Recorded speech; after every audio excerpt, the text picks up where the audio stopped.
mi chôn si te ho ngai lut na buling sit lo ami ngai dam na la lim no achun nang le kai e nga e tu te yang kum perin ba kai chu online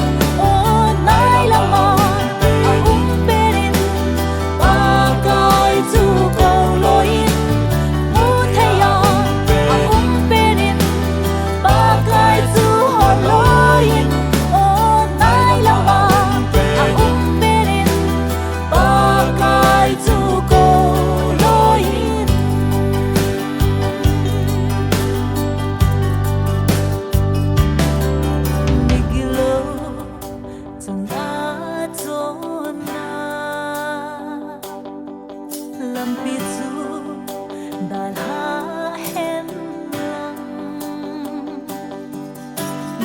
si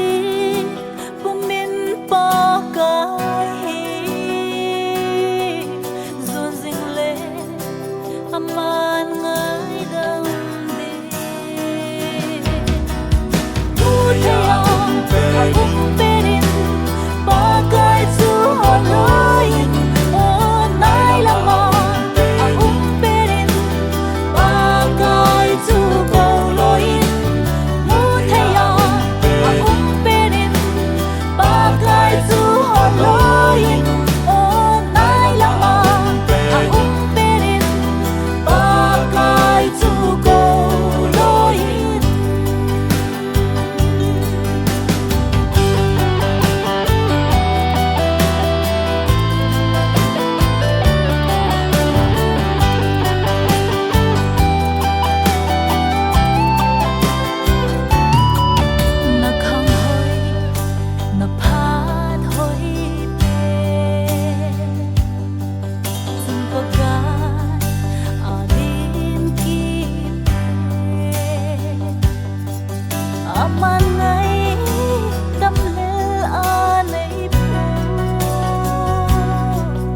amma